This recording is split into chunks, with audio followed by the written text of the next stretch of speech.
ये 4 तस्वीरें देखिए। बैटयाम में तबाही का मंजर इस वक्त नजर आ रहा है।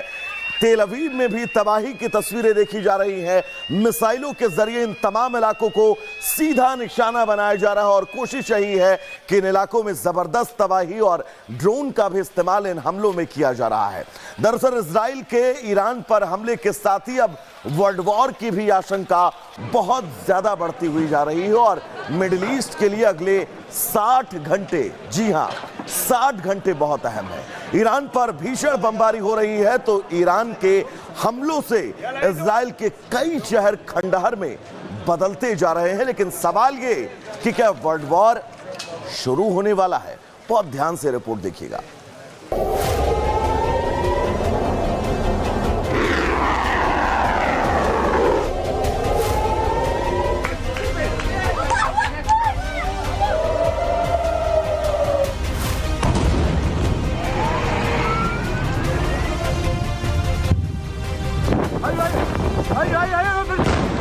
से ज्यादा रॉकेट,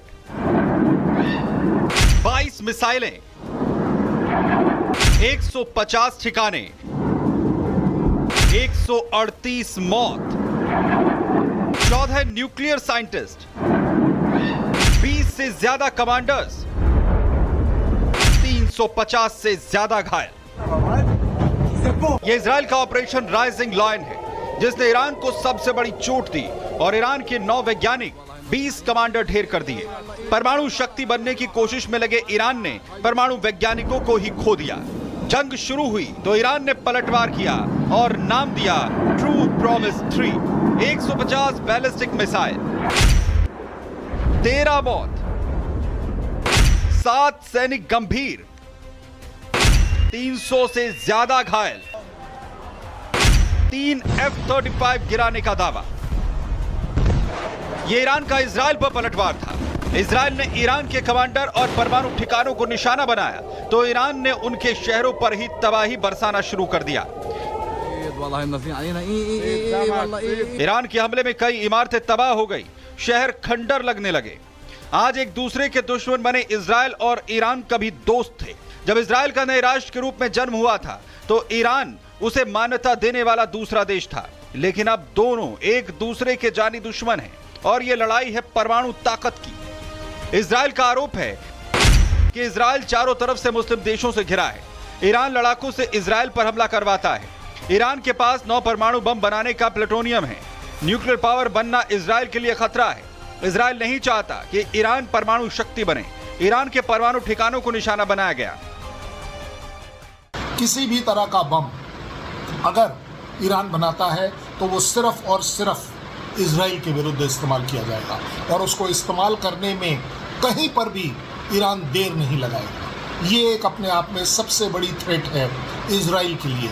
दुनिया के लिए थ्रेट ऑब्वियसली बन जाती है कि अगर किसी भी तरह की स्ट्राइक इजराइल के ऊपर न्यूक्लियर होगी तो ये एक न्यूक्लियर होलोकास्ट में बदलेगा, न्यूक्लियर रिटेलिएशन में बदलेगा और उसका खामियाजा पूरी दुनिया को भुगतना पड़ेगा।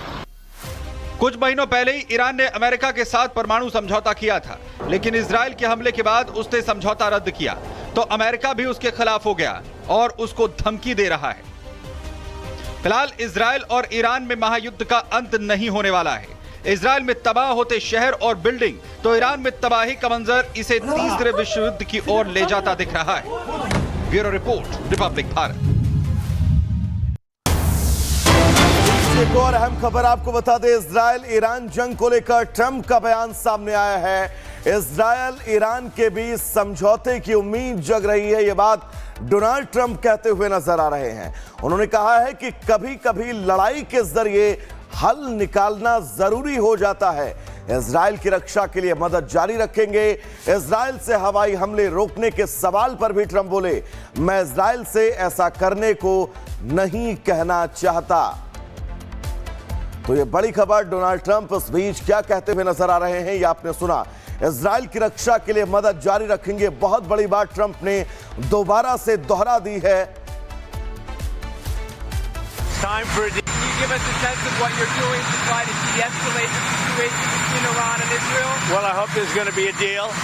I think it's time for a deal, and we'll see what happens. But Sometimes they have to fight it out, but we're going to see what happens. I think there's a good chance there'll be a deal. Can you give us a sense of what you're doing to try to de-escalate the situation between Iran and Israel? Well, I hope there's going to be a deal. I think it's time for a deal, and we'll see what happens. But sometimes they have to fight it out, but we're going to see what happens.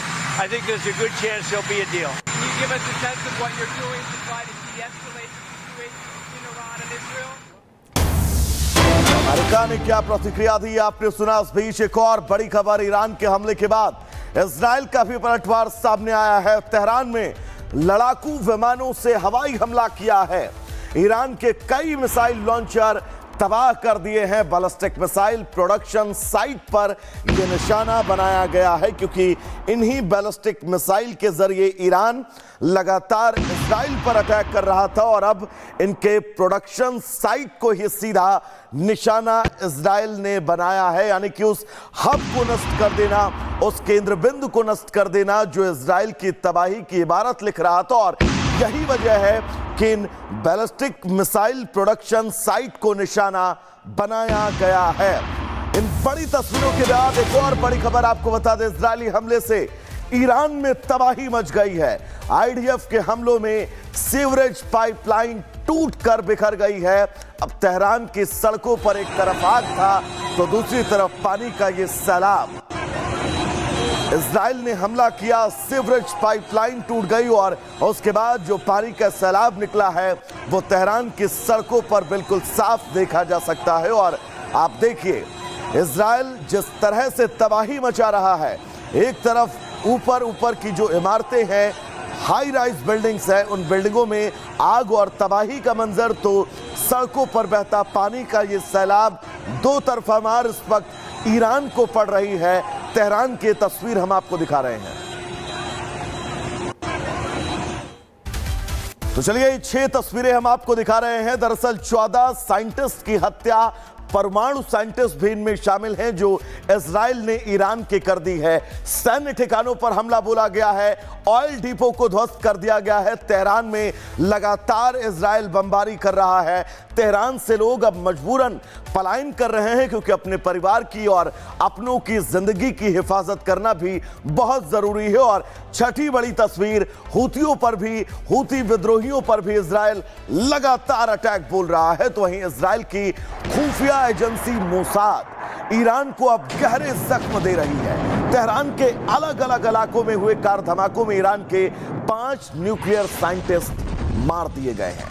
Mossad Iran के 9 nuclear scientist को पिछले 3 दिनों में पहले ही मौत की नींद चुला चुका है और अब लगातार ये घटनाक्रम इजराइल की तरफ से जारी है।